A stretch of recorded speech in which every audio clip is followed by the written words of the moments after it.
My name is May Hong. I am the speaking voice of Mira from K-pop Demon Hunters. And this is Moana Nui podcast. Signing off. Happy fans. Do it with me. Happy fans. Happy Hon.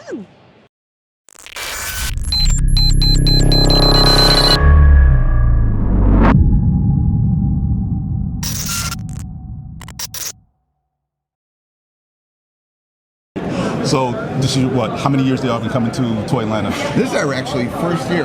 Okay.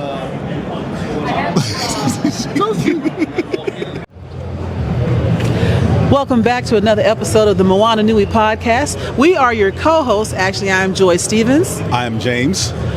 James Herndon. We have last names because we're not that famous. Okay. I'm James. We are here today with the one, James. James. I love it. He's going to say that from now on. He started something. The James. But we are here today with the one and only David Faustino, who you may remember if you don't mind me holding up the picture. Yeah. There was once a show called Married with Children that changed the lives. And I once looked like this. You still do. Yeah. But we're here today. We are at Toylanta 2026. Yes. And we're here today just to catch up with David and find out how are things going. How are you? I'm pretty good. Yeah. I mean, I'm actually married with children now.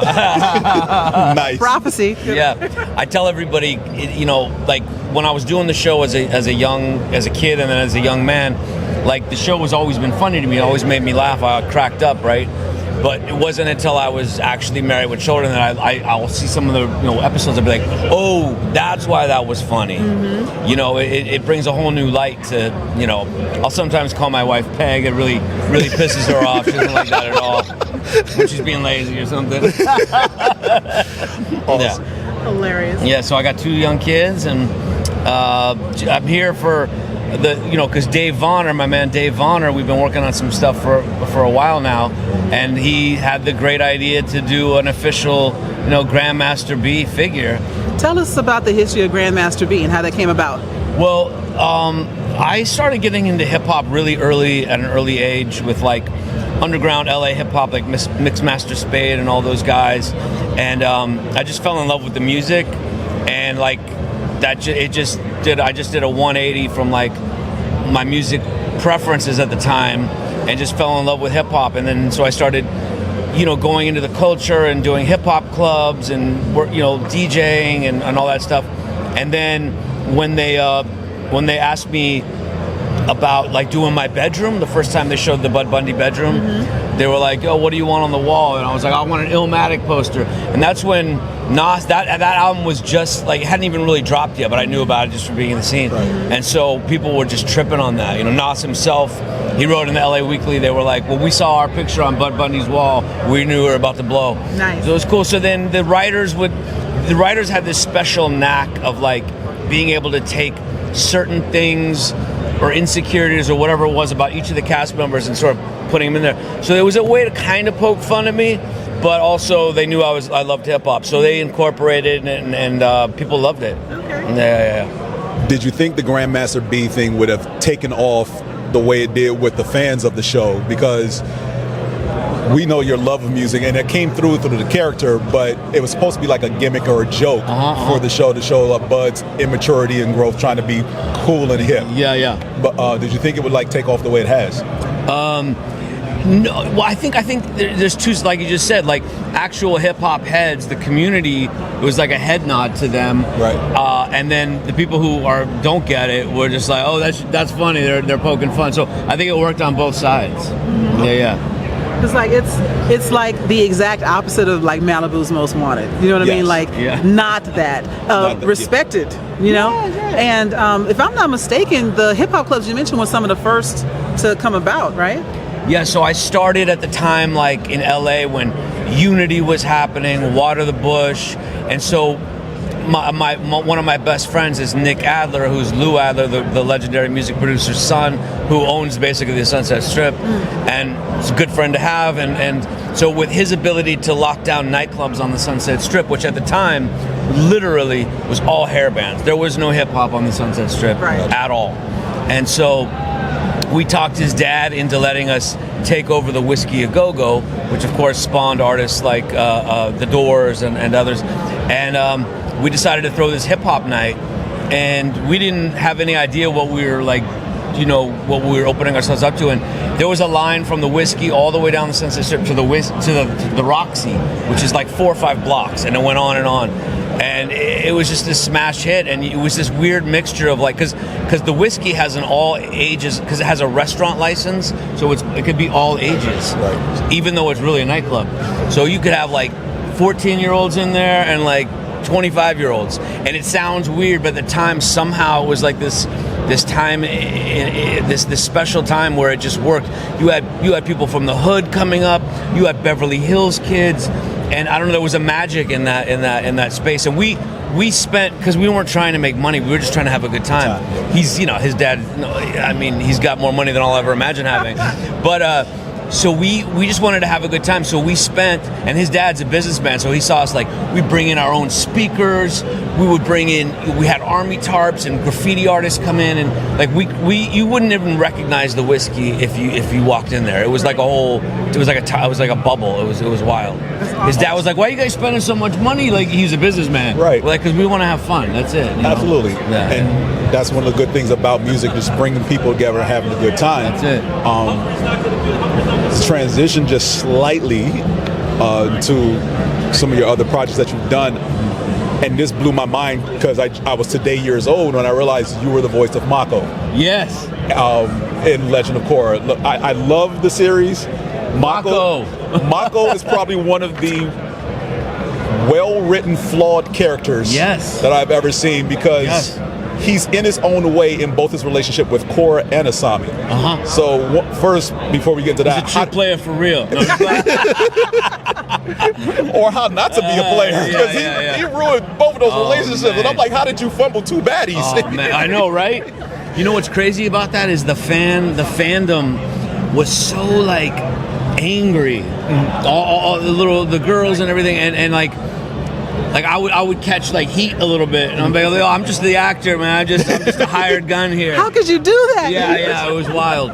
But it was such a great, like, talk about well written. The whole show was so well written. Yes. Brian and Mike, they just created these great characters, flawed, like even Korra, how flawed she is, and so I didn't know what I was getting into, because I had never seen the first series, so I was just like, I was auditioning and went, hey, what's this thing? Hey, cool. Gotcha. And then as the time went on, I was like, oh wow, I'm part of this like amazing series that people love, and it was wild. Like, we did Comic-Con San Diego, and we were the only animated show to also do Hall H, which is, it would be Game of Thrones and then Legend of Korra. It was the wildest thing. So really grateful to be a part of that, and lucky, to do it. And so what you may be able to see from the camera is the figurine over here of Grandmaster B. Can you tell us how this came into being?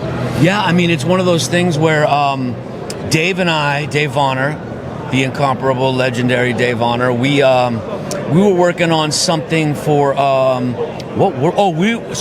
speaking of ballistics, that was the club. It was called Ballistics, because back then it was Kick the Ballistics G. You remember those days? So, or maybe you don't remember those days. I do. The gray is real. Yeah, I was gonna say we're all rocking to something, so we know about Kick the Ballistics. But Nick Adler, who I mentioned, myself and our other 2 partners, we shot a documentary, and we've been working on it for like 4 years, because there's so much archival and interviews that we had to go back, and so it's a work in progress. We're basically done. We're in the editing process, and Dave I met through the director of the film, Ben B. Earl, and he had known Dave Vonner through Taboo. And Taboo, because Dave did Taboo's Angryfoot figurine, and so we just started talking, and because we were going to do our original plan was to do a what do you call it when you make money and have people donate online? Kickstarter.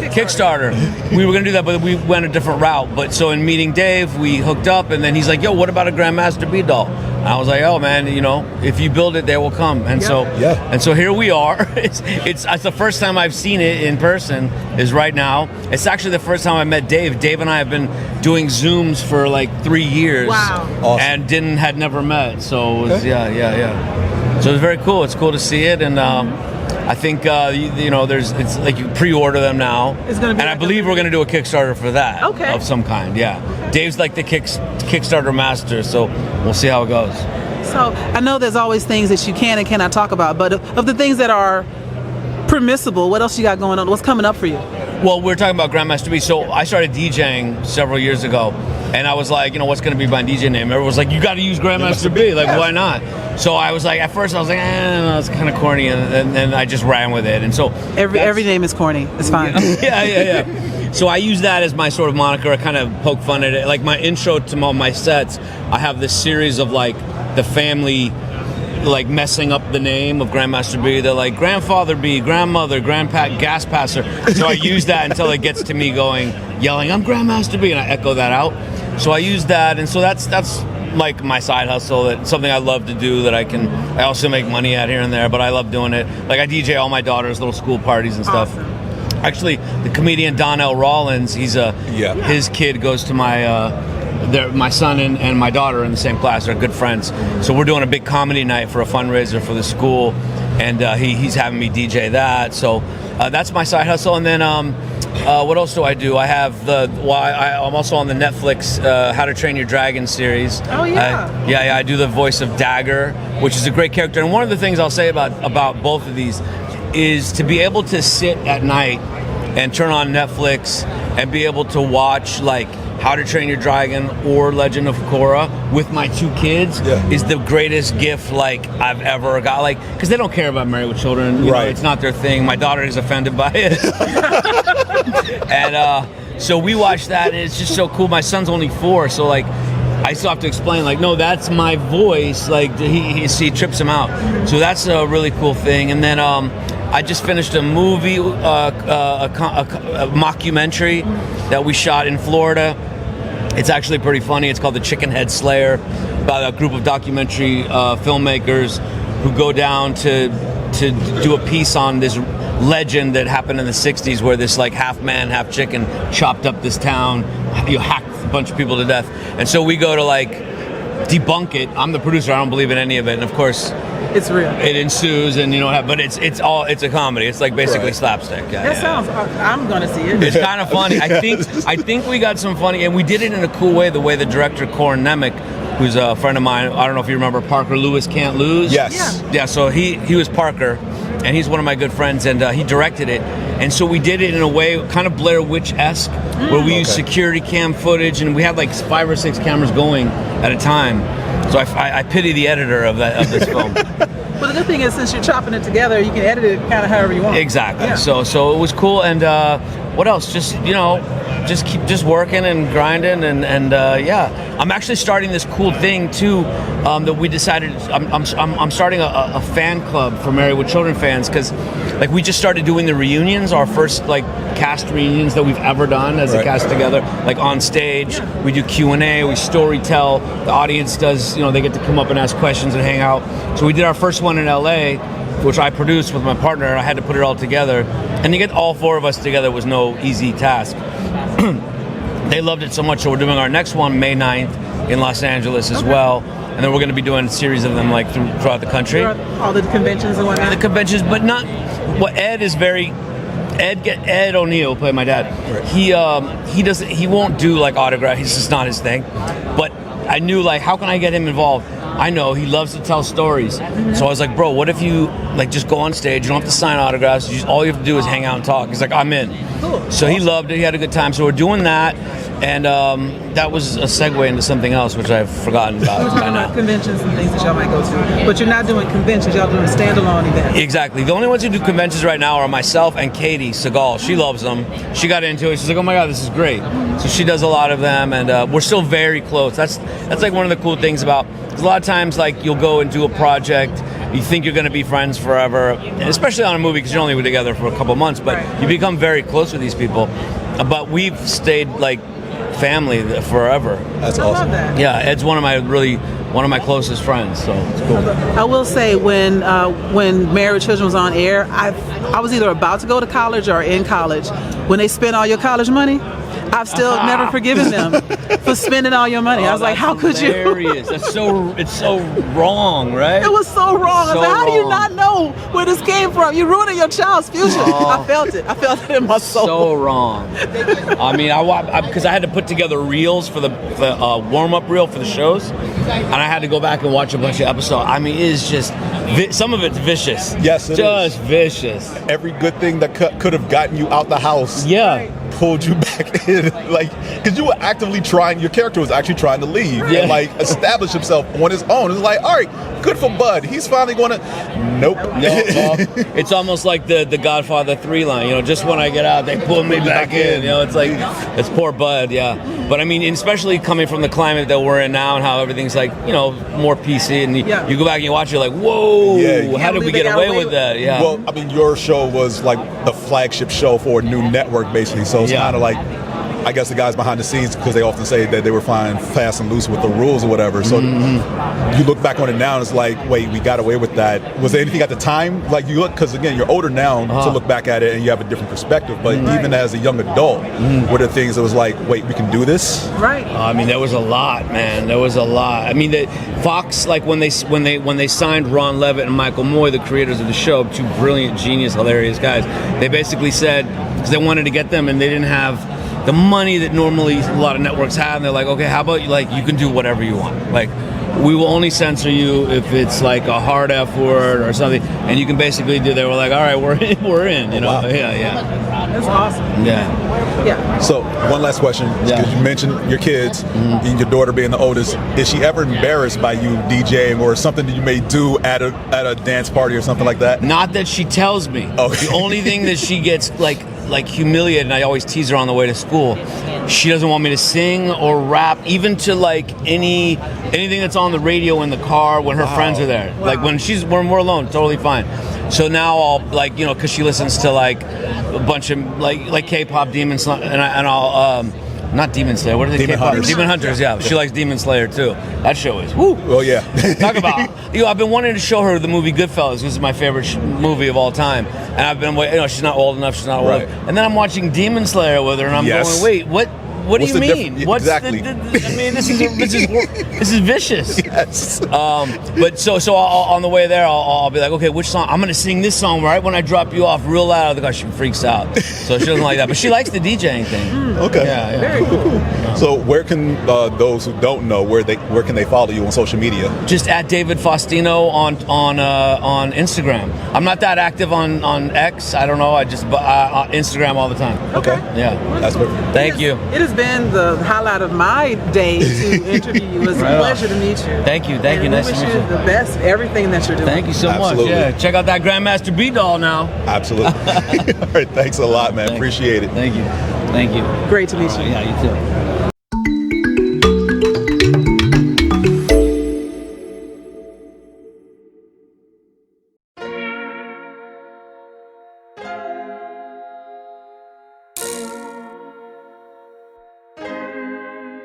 So many stories left to tell, even if we have to ourselves. Can't keep history on the shelf. If they won't tell it, we will. If this the land of the free, it was a freedom then, when they annexed Hawaii and called it Cedar Lands, without any type of payment and no signing off. Called themselves a republic in 1894. 1.2 million acres overtaken from the native Hawaiians. When they resisted, the West retaliated in violence and erasure. The Hawaiian language is banned as part of colonialism's plan to expand. Stuck between a rock and a hard place. Multiple bombings of Kaho'olawe as a part of their ongoing war with Asia. Used it as a place for target practice. No consent or compensation. Colonizers call for annexation. The work of all the locals. School will never let you know. So many stories left to tell, even if we have to ourselves. Can't keep history on the shelf. If they won't tell it, we will. Too many stories left to tell. Even if we have to ourselves, can keep history on the shelf. If they won't tell it, we will, we will. So if we put Hawaii in a perspective, well, Black and Asian history is interconnected. Considering the fight with the Pacific, then of course versus Asia, they was treated as a middleman for war, but didn't let the Western colorism run its course. Cause dark skin was a sign of dignity to core. The land was taken in the name of capitalism, when prior to it was an actual kingdom. Clap back at the system. Stuck between a rock and a hard place. Multiple bombings of Kaho'olawe as a part of their ongoing war with Asia. Used it as a place for target practice. No consent or compensation. Colonizers call for annexation. Never got for all the locals. School never let you know. So many stories left to tell. Even if we have to ourselves, can keep history on the shelf. If they won't tell it, we will. Too many stories left to tell. Even if we have to ourselves, can keep history on the shelf. If they won't tell it, we will. So many stories left to tell. Even if we have to ourselves, can keep history on the shelf. If they won't tell it, we will. Too many stories left to tell. Even if we have to ourselves, can keep history on the shelf. If they won't tell it, we will, we will.